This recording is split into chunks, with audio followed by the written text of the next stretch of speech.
Human rights activist Omoyele Sowore shares a photo of him in detention cell. Recall on August 3, 2019, the journalist was arrested at his residence in Lagos and charged with treason, money laundering and cyber stalking for allegedly sharing false and insulting information about President Muhammadu Buhari after calling for a revolutionary protest. Today, September 1st, Sowore went on social media to share a detention photo of where he spent 27 days in solitary confinement. He wrote on Twitter, "This time last year, I'd spent some 27 days in this detention cell in solitary confinement. Lawless DSS obtained a 45-day detention order from a federal judge, Justice Taiwo, claiming they were investigating me for terrorism. #revolution now." He added, "Yes, my lawyer Femi Falana, SAN, went back to the Federal High Court in Abuja asking them to review my unjust detention. The vacation judges did not budge until the ignoble regime and its goons manufactured new charges that were completely unrelated to terrorism." #revolution now, Sowore said. A year later, our compatriots are tired, angry and moving together in resistance against tyranny. #revolution now, no going back. #no going back. Well, for those who followed this whole event last year, we understand and you recall to what happened exactly with every charges against this man.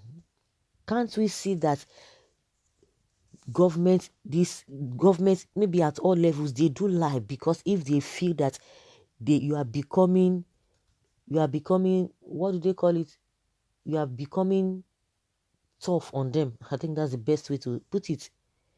You are becoming tough on them when they cannot fulfill their promises, when they cannot meet up with their responsibility and obligations of why they are there in the first place. And if somebody is beginning to point it out to them, they begin to get angry because they want to eat without working. All the benefits that is accrued to to leadership, they want to enjoy all of those things, but they don't want to deliver, whether out of maybe for the lack of a political will, or they don't have what it takes. They just get there with propagandas. They use opportunity of what the past administration had done to deceive the people, because they know that that is what the people would like to hear, and people will fall for it. Once they get there, they don't have solutions to the problems on ground. That is exactly what we are experiencing. So once they see somebody who is going to be standing and be pointing it at, you cannot do this, you cannot do this, you cannot be here and be telling us something else, you become an enemy. Now, for those who are objective, because we can see one thing that is permanent is the truth. No matter how you want to twist it, the truth must stand. And for those who stand by the truth, definitely in years to come, you continue to stand. It will continue to showcase itself, and it will stand the test of time.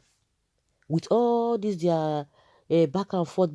Oh, he did this, they saw him in Dubai, they did this and that, they saw this account. Oh, some people are sponsoring him. All are lies. Just exactly the same thing we are talking about Nnamdi Kanu. Some people will say, oh, why are you using that word?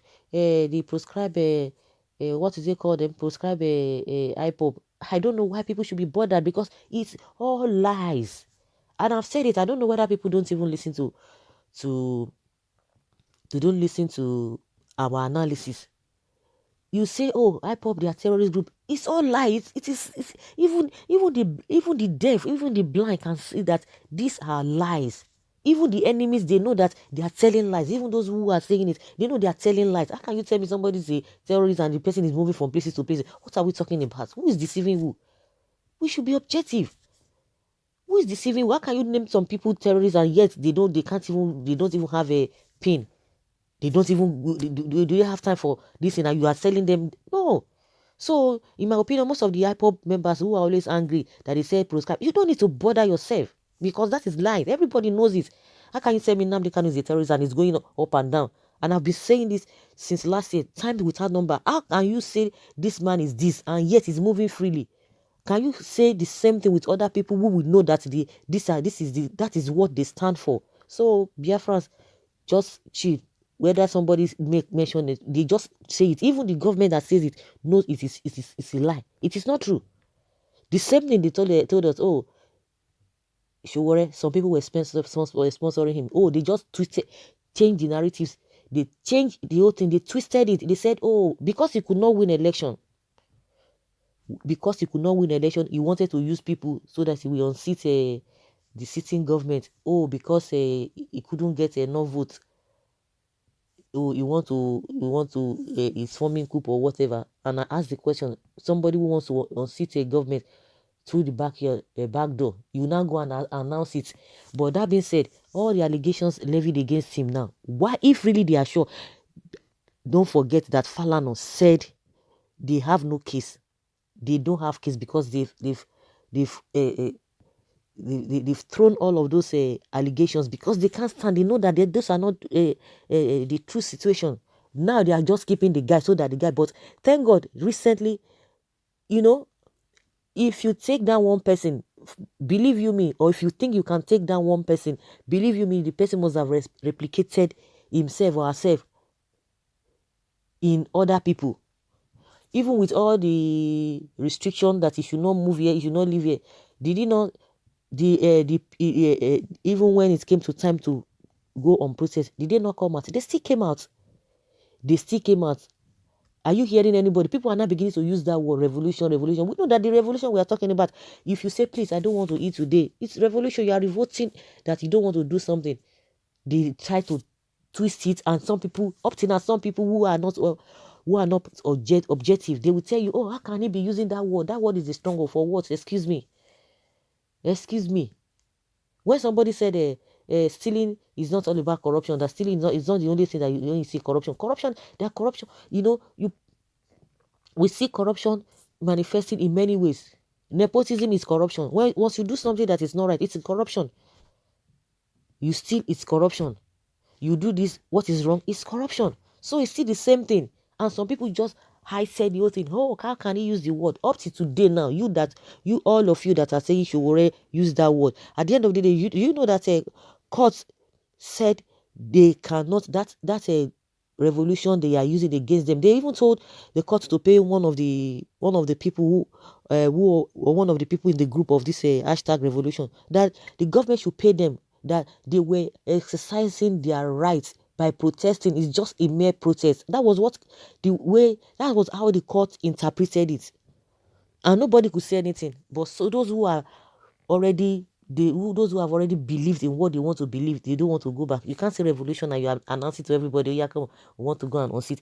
You can unseat. Okay, now what happened? Because that one is even debatable. What happened in Mali? No, what happened in Mali? When you constantly protest, what happened in the US during George Floyd's death? What happened? It wasn't a revolution.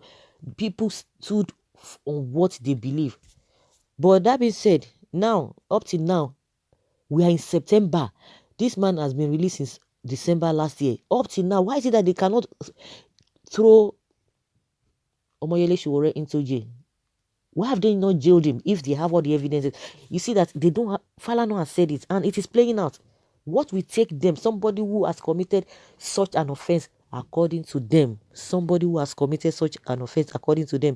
is still there, they are still holding him. That was how they held Dasuki. Dasuki stole this, throw him inside jail. If you have evidence, it took almost 2 or 3, how many years? The guy, or 4, I don't even know whether 4 years or so, the guy was there. If not for the intervention of the international community that helped, that raised alarm because of the way people were shouting, especially his wife. That was the luck Dasuki had that made him to be out of that place. He would have still been there. Ezazaki is still there. I don't just understand. And some people will still sit down somewhere and be telling you, why are these people doing like this? Why are these people doing like this? Ask the government, why have they not thrown Omoyele Sowore inside jail? They should have jailed him because they told us he has this, he has that. They should have jailed him. Those are the lies they are feeding the people with, and some people are running with that.